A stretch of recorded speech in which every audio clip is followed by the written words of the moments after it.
Rahim. Assalamualaikum warahmatullahi wabarakatuh. Alhamdulillahi rabbil alamin. Wabihi nasta'in ala umurid dunya waddin. Wassalatu wassalamu ala rasulillahil amin, sayyidil mursalin, wa ala alihi wa ashabihi wa man sara ala nahjihi ila yaumiddin. Qala Allah Ta'ala, ya ayyuhallazina amanu taqullaha haqqa tuqatih wa la tamutunna illa wa antum muslimun.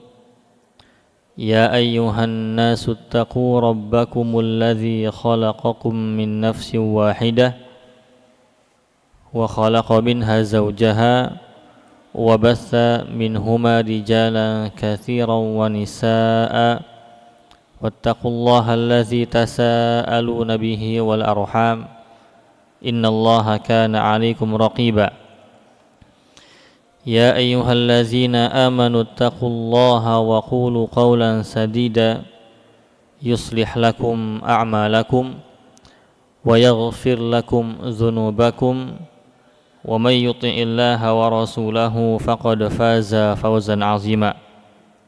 Amma ba'd. Para jamaah, bapak-bapak dan juga ibu-ibu rahimani wa rahimakumullah.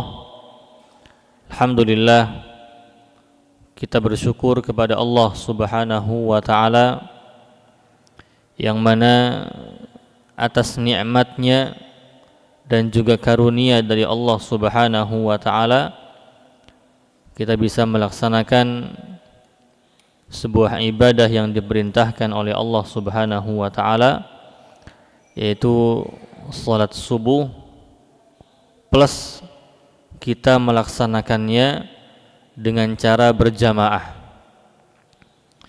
Ini suatu hal yang tidak banyak orang bisa lakukan.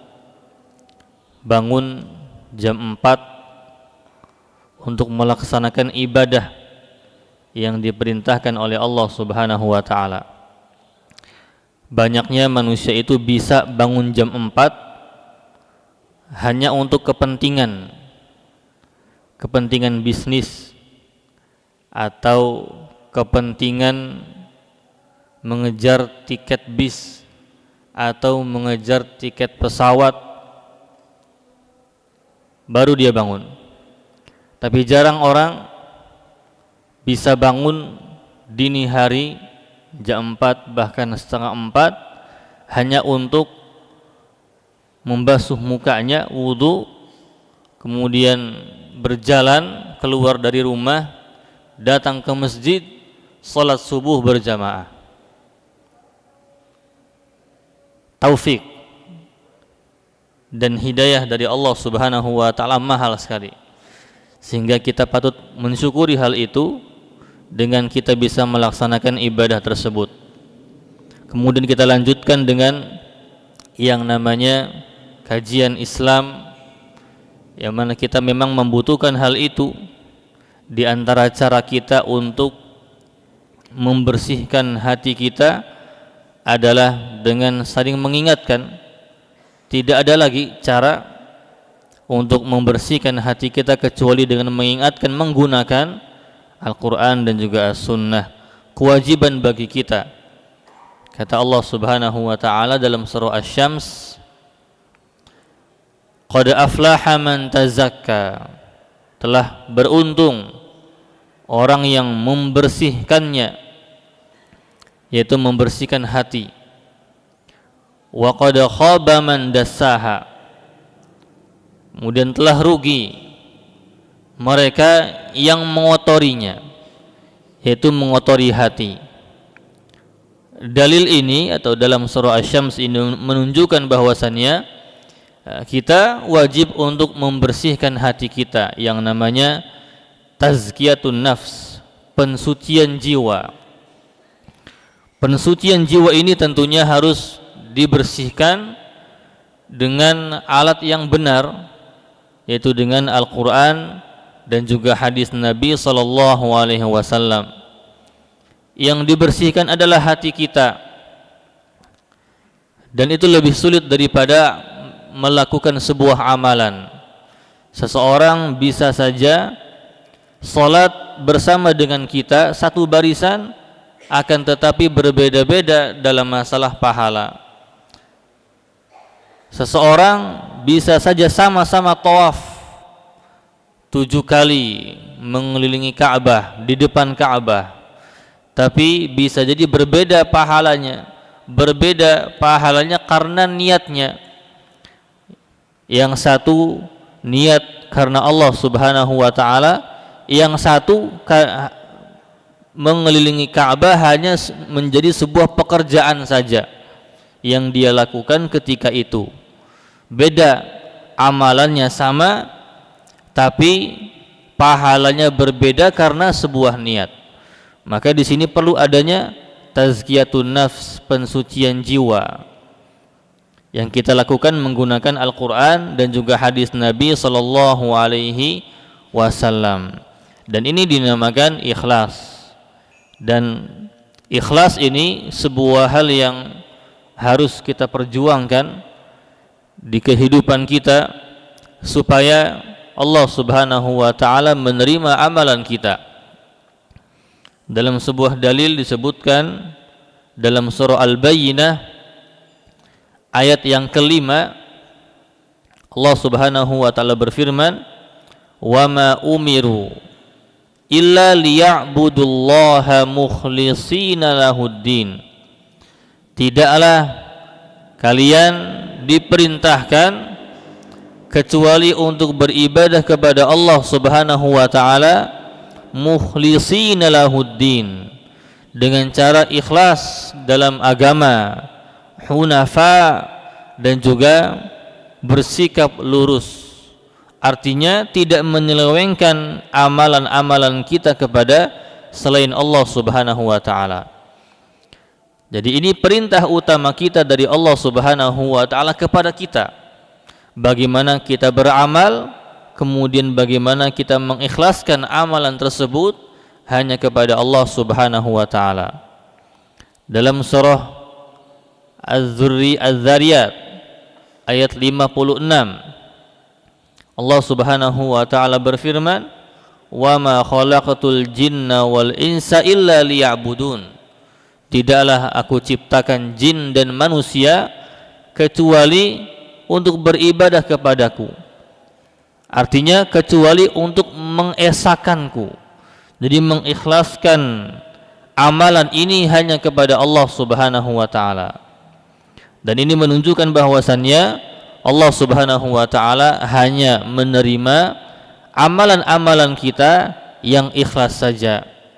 Adapun yang tidak ikhlas, maka Allah Subhanahu wa taala akan tolak hal tersebut. Terkadang kita ikhlas di awal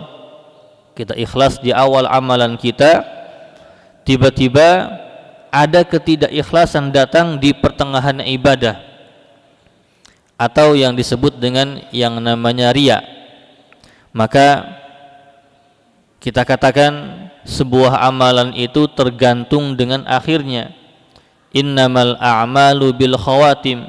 Sesungguhnya amalan tergantung dengan khatamnya, dengan akhirnya. Kalau awalnya ia baik, ikhlas kepada Allah Subhanahu wa taala, tapi ketika di tengah-tengah dia mendapatkan dirinya terjerumus ke dalam riya, dia pengen menampakkan ibadahnya, sampai akhir dia tidak menjaga, maka ibadahnya tertolak di sisi Allah Subhanahu wa taala.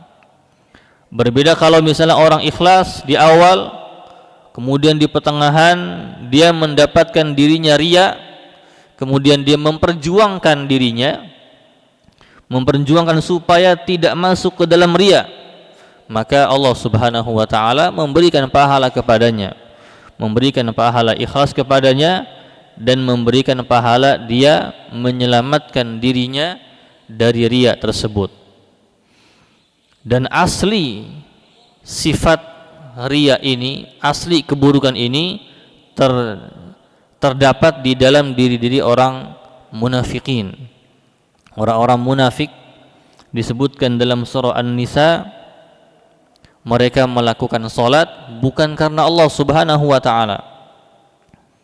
Allah Subhanahu wa taala berfirman, "Innal munafiqina yukhadi'una Allah wa huwa khadi'uhum." Orang-orang munafikin ini mereka menipu Allah Subhanahu wa taala dan Allah balas menipu mereka. Wa idza qamu ila shalah, ketika mereka mendirikan salat, qamu kusala, mereka salatnya malas. Yura'unan nas, mereka salatnya hanya untuk riya saja kepada manusia, hanya untuk dinampakkan saja supaya mereka itu ada di situ. Wala yadhkurunallaha illa qalila, dan mereka salatnya tidak banyak berzikir kepada Allah Subhanahu wa taala. Jadi kalau ibadah kita, kalau diri kita memang benar-benar tidak ikhlas di awalnya, maka tentunya tidak ada amalan soleh yang diterima oleh Allah Subhanahu wa taala sebagaimana amalan-amalan orang-orang munafikin. Nah, ini pentingnya, ini bahayanya ketika kita tidak menjaga keikhlasan di dalam ibadah kita. Makanya kata para ulama, ikhlas ini juga perlu dipelajari. Dipelajari di sini bukan hanya mempelajari definisinya saja, pengertian, kemudian bagian-bagian ikhlasnya, akan tetapi pelajari bagaimana menjaga keikhlasan tersebut di dalam amalan. Al-Imam Yahya ibn Katsir berkata, ta'allamun niyyata wal ikhlas. Kata beliau, pelajarilah niat, pelajarilah ikhlas kepada Allah Subhanahu wa taala. Al-Imam Al-Qurtubi berkata, al-islamu huwal ikhlas. Agama Islam itulah yang namanya keikhlasan. yakni Islam artinya menyerahkan diri kepada Allah Subhanahu wa taala. Ikhlas, kita menyerahkan semua amalan kita hanya kepada Allah Subhanahu wa taala. Nah, seperti itu Bapak-bapak, Ibu-ibu yang semoga Allah Subhanahu wa taala muliakan. Sebuah ucapan yang bisa kita kutip dari seorang ulama yang bernama Al-Imam Ibnul Jauzi rahimahullahu taala berkata, "Ma aqallu man ya'malu lillahi khalisan." Sungguh sedikit orang yang beribadah kepada Allah Subhanahu wa taala dengan ikhlas. Lianna aktsaran nas yuhibbu zuhura ibadatihim. Karena kebanyakan manusia itu suka dinampakkan ibadahnya. Sekali lagi, keberhasilan di sini bagi mereka orang-orang minoritas. Al-Imam Ibnu Jauzi berkata, "Ma aqallu man ya'malu lillahi khalisan." Sungguh sedikit orang yang melakukan amalan kepada Allah Subhanahu wa taala karena ikhlas.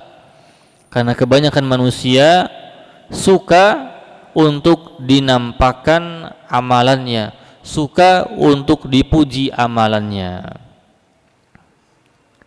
Ada sebuah ucapan lain dari Sa'ad bin Abdullah, "Laisa 'alan nasi syai'un asyaqqu 'alal ikhlas, li'annahu laisa laha nasib." Tidak ada hal yang paling sulit untuk manusia jaga kecuali keikhlasan. Kenapa? Li'annahu laisa laha nasib. Karena di dalamnya tidak ada kepentingan. Maksudnya kepentingan dunia, kepentingan kepada manusia enggak ada sama sekali.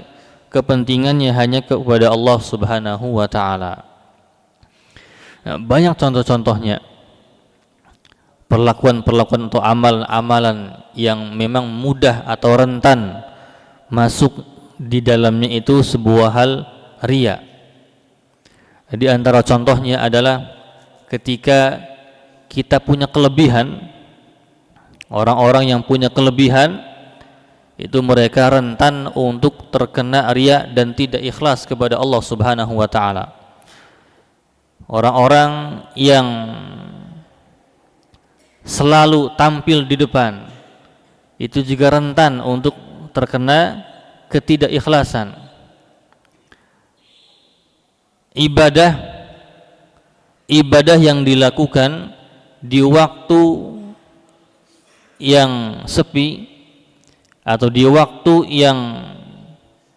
malam di tempat yang sepi sendirian, itu lebih menguji keikhlasan kita daripada kita melakukannya bersama dengan orang lain.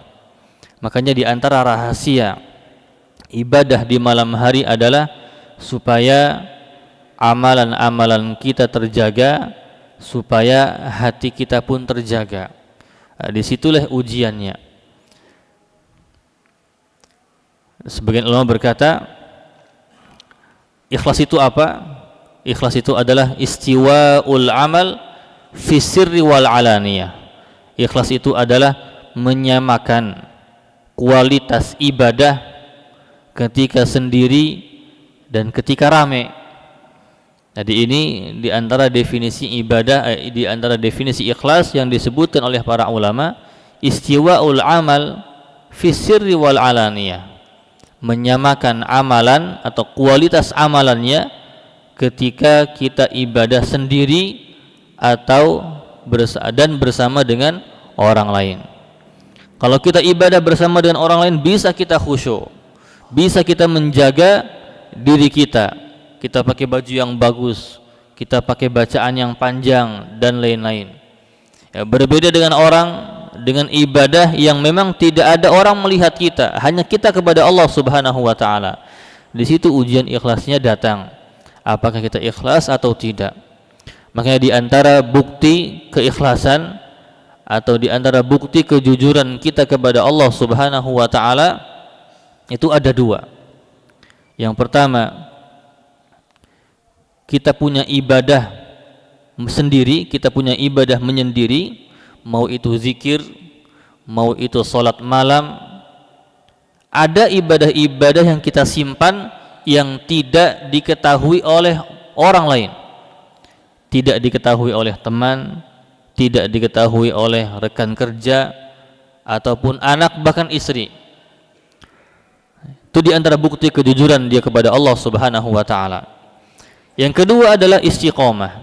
Ketika dia ikhlas, maka dia akan melakukan sebuah ibadah dengan cara istiqomah, terus menerus dia lakukan tersebut tanpa ada rasa takut ria dan juga hal-hal yang lain.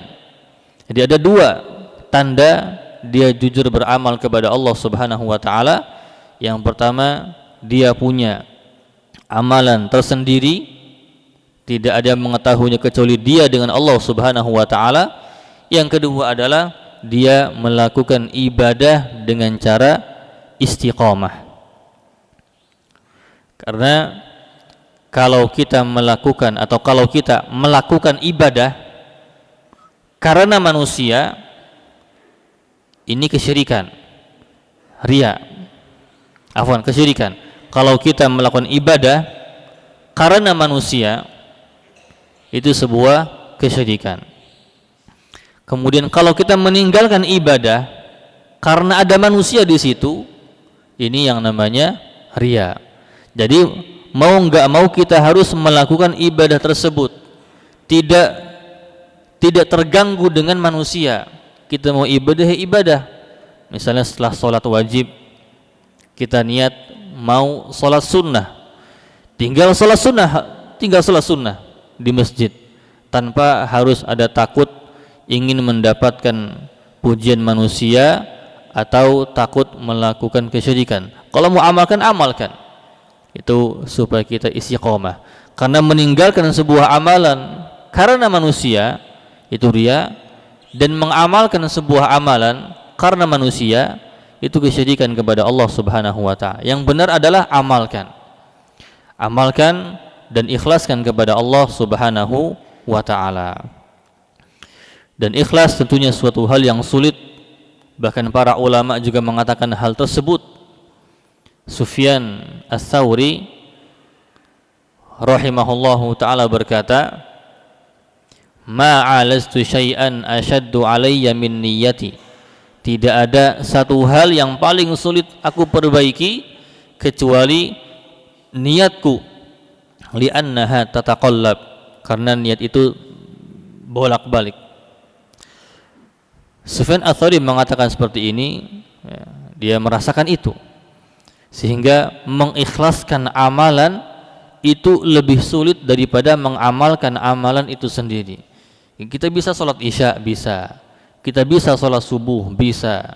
Kita bisa sholat tahajud, bisa. Fisik kita bisa. Kita bisa umroh, kita bisa haji, kita bisa melakukan ibadah yang besar, puasa. Kita bisa mendidik anak atau taat kepada orang tua, taat kepada suami, bisa. Tapi yang lebih sulit adalah mengikhlaskan semua amalan tersebut kepada Allah Subhanahu wa taala. Al-Imam Ahmad bin Hanbal rahimahullahu taala berkata, "Wallahi innal ikhlasa la aziz." Demi Allah, ikhlas itu sangat sulit. Yang mengatakan ini adalah seorang ulama, Al-Imam Ahmad bin Hanbal rahimahullahu taala. Kenapa sulit? Karena manusia itu dikelilingi dengan ammarah, dikelilingi dengan ammaratum bisu, yaitu hawa nafsu yang selalu mengarahkan dia kepada keburukan. Kata Allah Subhanahu wa taala, "Wa ma ubarri'u nafsi innan nafsa la ammaratum bisu." Sesungguhnya jiwa itu selalu mengajak kepada keburukan. Dan Allah Subhanahu wa taala sudah menciptakan kita dengan mempunyai keinginan. Kata Allah Subhanahu wa taala, "Zuyyina lin-nasi hubbus syahawat." Manusia itu dihiasi dengan cinta, kecintaan hawa nafsu. Cinta kepada siapa? Minan nisa, cinta kepada wanita. Wal banin, cinta kepada anak-anak. Wal qanatir, cinta kepada bangunan. Wal muqantarati minaz zahabi wal fiddah, dan cinta kepada emas dan perak, harta. Wal khail, cinta kepada kendaraan. Wal khayli wal an'ami wal harth, dan cinta kepada peternakan, kebun-kebunan, pertanian. Manusia diberikan cinta oleh Allah Subhanahu wa taala terhadap hal-hal tersebut. Sehingga sering terjadi sebuah amalan, kita melakukan amalan tersebut hanya untuk mendapatkan cinta tersebut, hanya untuk mendapatkan keinginan tersebut. Dalam sebuah hadis disebutkan tentang niat yang kita hafal semua, hadis tentang Umar bin Khattab radhiyallahu ta'ala anhu. Ada orang yang hijrah, faman kanat hijratuhu ila dunya yusibuha aw imra'atin yankihuha. Barang siapa yang hijrahnya, yang ibadahnya itu hanya untuk mendapatkan dunia yang ia inginkan, atau hanya ingin mendapatkan wanita yang ia ingin nikahi, fahijratuhu ila ma hajara ilaih, maka ibadahnya itu hanya akan sampai kepada hal tersebut, hanya akan mendapatkan dunia saja, hanya akan mendapatkan wanitanya saja. Dia mungkin mendapatkan itu dengan ibadahnya, akan tetapi tidak sampai kepada Allah Subhanahu wa ta'ala. Dan mungkin terjadi di kalangan-kalangan pemuda yang mana ketika dia terpicut dengan seorang wanita yang salihah, kemudian dia merubah karakternya supaya menjadi saleh juga, akan tetapi bukan karena Allah Subhanahu wa ta'ala, tapi karena seorang wanita tersebut. Sehingga nanti ketika wanita ini menolak dia akan kembali kepada asalnya. Sebenarnya baik-baik saja ketika seorang pemuda ini berubah karakternya dari yang mungkin belum saleh kemudian menjadi saleh. Akan tetapi kita harus bimbing supaya kesalehannya bukan hanya karena wanita saja, tapi karena Allah Subhanahu wa ta'ala, sehingga nanti kesalehannya langgeng, tidak hanya untuk wanita saja. Jadi kalau dia menikah, alhamdulillah. Kalau tidak menikah, dia akan kembali kepada asalnya, yaitu tidak saleh. Nah, dalam sebuah hadis disebutkan, para jamaah rahimani wa rahimakumullah, hadis yang disampaikan oleh Abu Umamah, seorang sahabat radhiyallahu taala anhu. Dia bertanya kepada Nabi sallallahu alaihi wasallam, "Ya Rasulullah, bagaimana pendapatmu jika ada seseorang yang jihad bersama kita, jihad perang bersama kita, megang senjata, berada di satu barisan sama, tapi dia jihadnya, niatnya cuman ingin menampakkan keberanian, cuman ingin mendapatkan pujian saja, atau hanya karena berperang karena fanatisme, karena fanatik saja dengan kelompoknya, apakah dia mendapatkan pahala? Kata Nabi SAW, la khaira fiha, tidak ada kebaikan bagi dia gitu. Jadi orang yang berperang di jihad ini puncaknya agama Islam, jihad nih. Wa zirwatu sanamihi al jihadu fi sabilillah, dan puncak agama itu adalah ketika dia bisa berperang.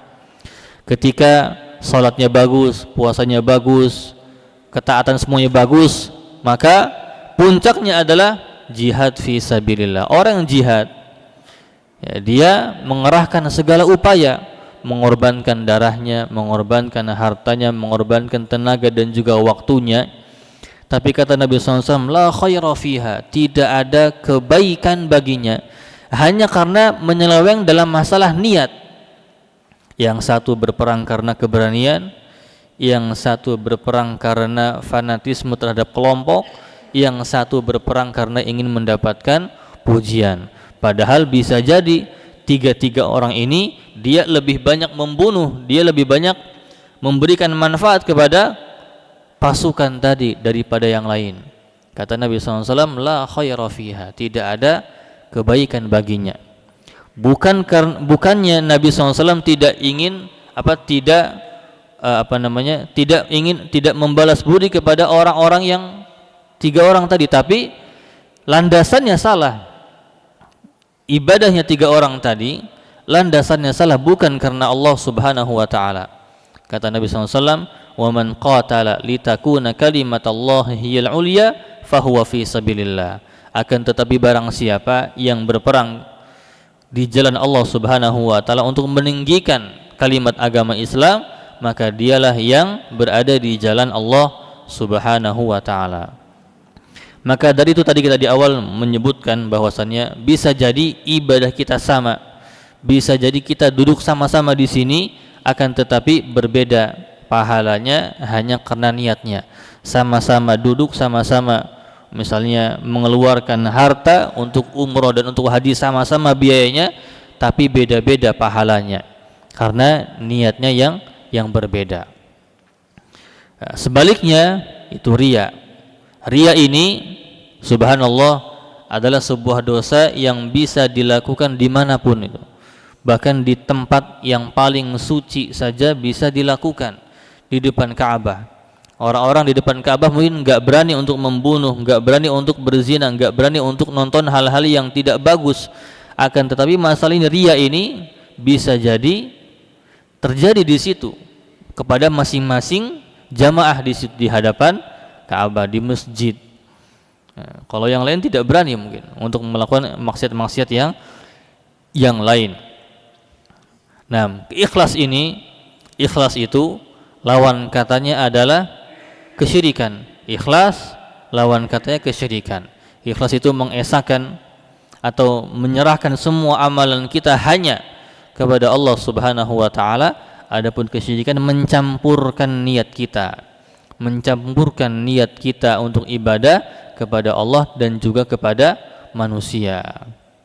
Nah, dalam sebuah hadis yang lain disebutkan di sini, sebuah hadis yang lain kata Nabi SAW, salasun la yaghillu alaihinna qalbu mri'in mu'min. Ada tiga hal yang menjadikan hati seorang mukmin tidak akan pernah dengki.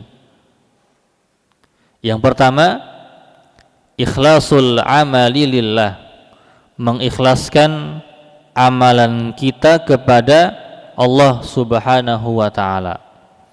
Jadi gimana caranya supaya hati kita itu tidak dengki? Obatnya adalah melakukan amalan ikhlas kepada Allah Subhanahu wa taala. Dijamin insyaallah tidak akan pernah dengki, tidak akan pernah melirik apa yang ada di tangan manusia. Caranya adalah ikhlaskan semuanya kepada Allah Subhanahu wa taala.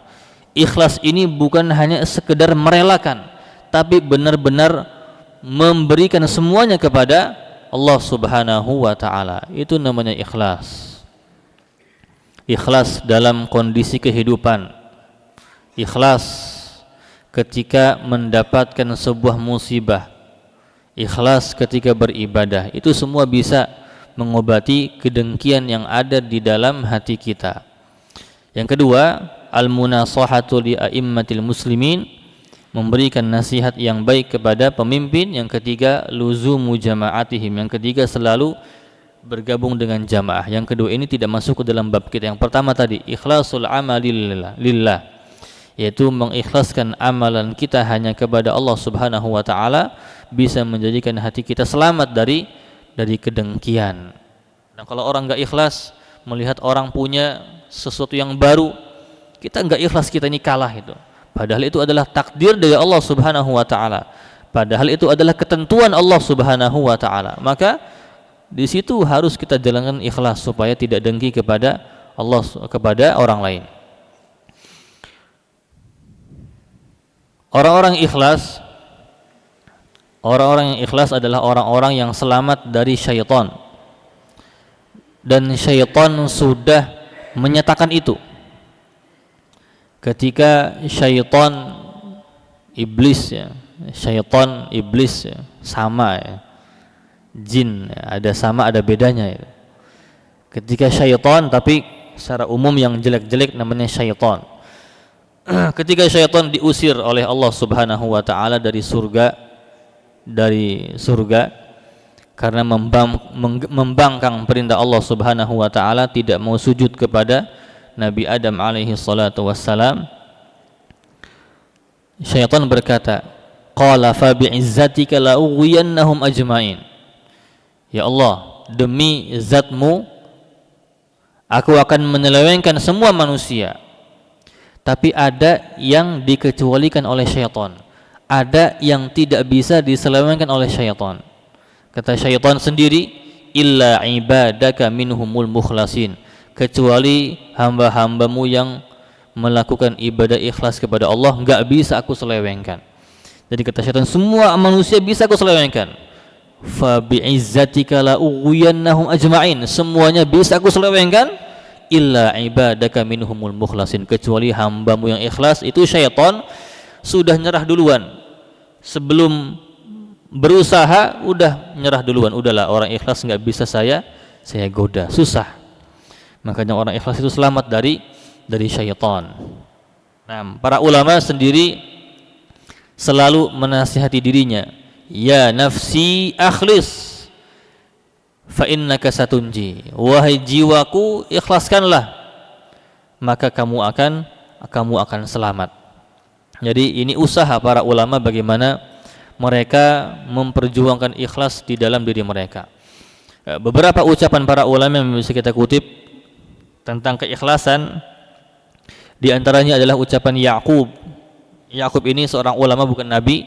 Ya'qub berkata, orang ikhlas adalah yang menyembunyikan kebaikan-kebaikan dirinya sebagaimana ia menyembunyikan keburukan-keburukannya.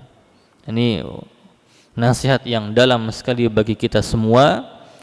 Yani kita harus bisa melakukan segala upaya untuk menyembunyikan kebaikan-kebaikan kita. Kalau kita pun ingin menyembunyikan keburukan-keburukan kita. Kita itu adalah orang yang tidak mau dicap buruk oleh manusia. Makanya sangat bersemangat kita itu untuk menyembunyikan keburukan-keburukan kita. Nah, kalau kebaikan, tidak, kebaikan diperlihatkan. Kalau keburukan enggak mau, karena kita enggak mau dicap buruk sama istri kita, sama suami kita, sama anak kita, enggak mau. Nah, orang ikhlas adalah yang bisa menyembunyikan kebaikan-kebaikan diri kita sendiri. Kemudian ucapan yang lain, Al-Imam As-Susi berkata, ikhlas adalah tidak merasa telah berbuat ikhlas. Ini susah. Orang ikhlas itu adalah orang yang tidak mengklaim, tidak mengaku dirinya sudah ikhlas. Orang yang mengaku dirinya sudah ikhlas, maka ikhlasnya itu perlu ikhlas yang lain. Kata beliau, barang siapa yang masih menyaksikan atau mengaku keikhlasan dalam ibadahnya, maka keikhlasannya masih membutuhkan keikhlasan yang lain. Diikhlaskan lagi ikhlasnya kalau mengaku keikhlasan. Jadi tidak mudah kita untuk mengklaim kita sudah ikhlas, tapi wajib kita memperjuangkan keikhlasan tersebut. Kemudian kata Ayyub As-Sikhtiyani, Ayyub di sini bukan nabi juga, tapi seorang ulama tabi'in, Ayyub As-Sikhtiyani berkata, bagi orang-orang yang beramal, mengamalkan amalan soleh, mengikhlaskan niat itu lebih susah daripada melakukan amalan tersebut. Seperti yang kita katakan, kita gampang, mudah untuk sholat subuh gampang, untuk sholat, untuk ibadah-ibadah yang lain mudah, untuk sedekah itu mudah bagi orang kaya, bagi orang yang dimudahkan oleh Allah Subhanahu wa ta'ala. Tapi yang susah itu adalah mengikhlaskan amalan tersebut. Sebagian ulama berkata, ikhlas sesaat berarti keselamatan abadi. Satu kali kita ikhlas saja, sedetik saja kita ikhlas, kata para ulama, itu keselamatan abadi. Namun walakinnal ikhlasu aziz, akan tetapi ikhlas itu susah sekali. Sahabat Abdullah bin Umar radhiyallahu taala anhuma itu berkata, kalaulah aku tahu satu ibadah saja diterima oleh Allah Subhanahu wa taala, itu lebih aku cintai daripada dunia dan seisinya. Itu kata Abdullah bin Umar mengatakan, kalaulah ada satu ibadah saja yang aku sudah tahu itu diterima oleh Allah Subhanahu wa taala, lebih aku cintai daripada aku mendapatkan harta paling terbaik di dunia. Tapi masalahnya, apakah kita tahu, apakah kita sudah tahu mana amalan yang sudah diterima oleh Allah Subhanahu wa taala? Suhail, seorang ulama, pernah ditanya tentang sesuatu yang paling berat bagi dirinya, maka ia menjawab, yang paling susah bagi diri saya adalah ikhlas, sebab dengan ikhlas diri tidak mendapatkan bagian dari apa yang dikerjakan sama sekali. Bayangkan kalau misalnya ada orang yang kerja itu ikhlas, nggak mau digaji, itu susah. Ada orang ikhlas sudahlah nggak usah dikasih, udah nolong orang tapi nggak mau dikasih, nggak mau digaji, susah itu. Bahkan tukang parkir aja dikasih sama kita karena dia punya jasa gitu. Apalagi yang lain-lain yang bekerja di sekolah, bekerja di tempat kerja, tentunya perlu ada timbal balik. Kalau ini masalah muamalah, masalah jual beli. Nah, jadi terkadang ada keinginan kita ketika kita melakukan sebuah jasa dalam dakwah, misalnya contoh saja, menjadi sebuah panitia dalam sebuah pekerjaan ya. Kita terkadang menginginkan mana jatah saya, mana jatah ini, padahal itu adalah panitia dalam ranah dakwah, dalam ranah ibadah. Dikasih ya alhamdulillah, enggak dikasih ya lebih alhamdulillah itu kalau menjadi panitia dakwah. Karena tadi itu susah ikhlas itu, karena kalau ikhlas itu enggak akan dapat apa-apa. Ini yang dikatakan oleh para ulama. Yang terakhir, Fudail bin Iyad berkata, meninggalkan suatu amal karena orang lain adalah riya, sedangkan beramal karena orang lain adalah kesyirikan. Adapun ikhlas adalah ketika Allah Subhanahu wa taala menyelamatkanmu dari keduanya. Ini yang tadi kita sebutkan di awal. Kalau kita ingin melakukan ibadah tapi karena manusia, itu kesyirikan. Dan kalau kita meninggalkan sebuah ibadah karena ada orang, karena manusia, itu juga kesalahan, masuk ke dalam bab riya. Makanya kalau mau ibadah saja, jangan ragu-ragu. wala yakhafuna laumata laim. Orang manusia itu, orang Islam, orang beriman itu tidak takut dengan celaan dan pujian dari manusia. Mau dicela, mau dipuji, dia akan istiqomah di jalan Allah Subhanahu wa taala. Wallahu taala a'lam bishawab. Semoga yang disampaikan bermanfaat kepada kita semua. Ini hal berkaitan dengan keikhlasan. Semoga Allah Subhanahu wa taala menjadikan kita sebagai orang-orang yang selalu mengedepankan keikhlasan daripada hal-hal yang lain. Silakan Pak. Ada pertanyaan? Waalaikumsalam warahmatullahi wabarakatuh.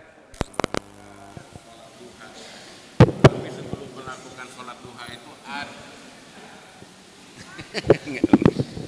Assalamualaikum warahmatullahi wabarakatuh. Waalaikumsalam warahmatullahi wabarakatuh. Pak Ustadz, saya suka melakukan sholat duha ya, sholat duha. Tetapi sebelum melakukan sholat duha itu ada sedikit rasa ingin memperlancar rezeki gitu ya. Bahkan setelahnya membaca doa setelah duha itu. Apakah ini termasuk tidak ikhlas ya, atau bagaimana? Apakah pahalanya tertolak atau bagaimana ya? Begitu. Kira-kira Pak Ustadz. Ya, terima kasih Pak. Nah, apa hukumnya ketika kita melakukan sebuah ibadah tadi seperti tadi contohnya melakukan sholat duha tapi ada niatan supaya memperlancar rezeki kita. Nah, wallahu alam di antara keutamaan sholat duha adalah Allah Subhanahu wa taala memudahkan rezeki kita.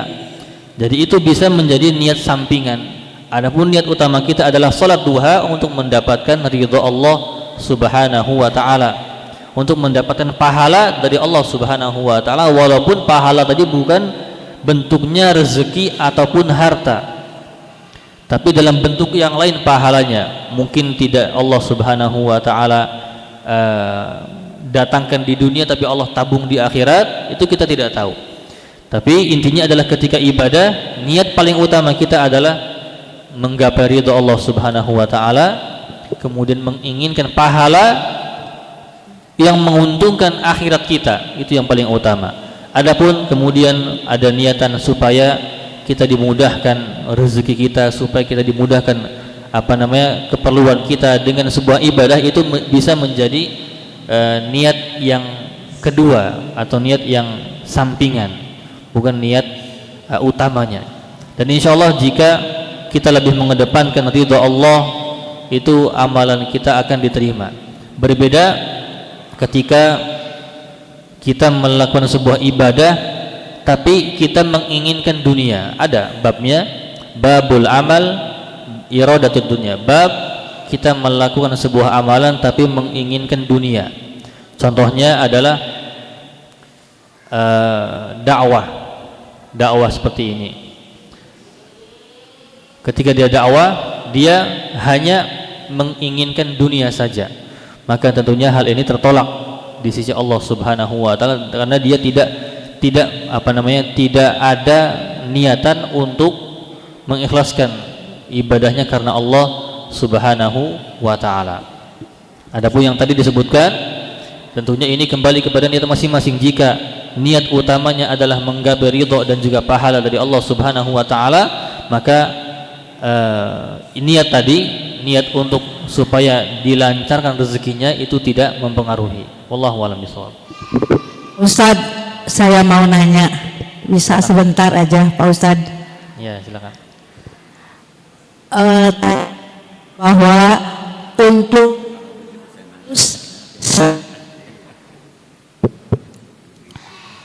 ikhlas itu sangat sulit. Ketika kita akan beribadah itu sudah ikhlas karena Allah, tapi kadang ada gerentes hati itu yang nggak tahu itu godaan setan atau gimana. Apakah keikhlasan yang awal itu akan luntur dengan gerentes hati yang tidak baik? Terima kasih Pak Ustadz. Ya, terima kasih. Nah, bagaimana kalau kita beribadah kepada Allah Subhanahu wa taala dengan di awal kita benar-benar sudah merasa mengikhlaskan amalan ini kepada Allah Subhanahu wa taala. Kemudian di tengah-tengah ibadah atau di penghujung ibadah ada hal yang bisa merusak keikhlasan kita. Maka tadi sudah kita katakan bahwasannya jika dia memelihara kerusakan ikhlasnya, penyakitnya ini, maka amalan itu dinilai di akhirnya, sehingga meruntuhkan amalan-amalan yang sebelumnya.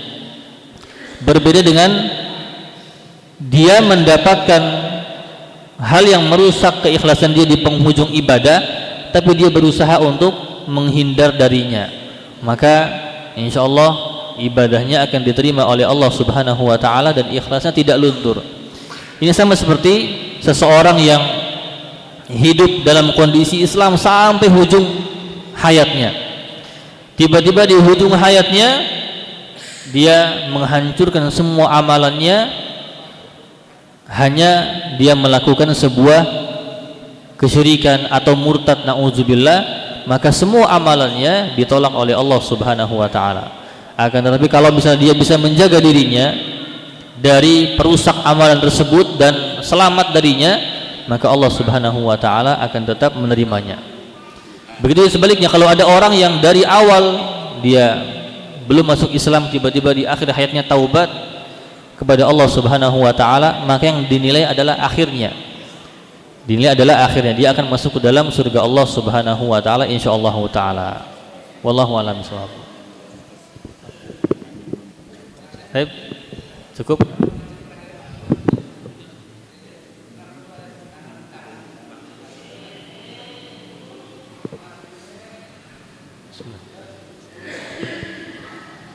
Aturan, Pak. Sampun.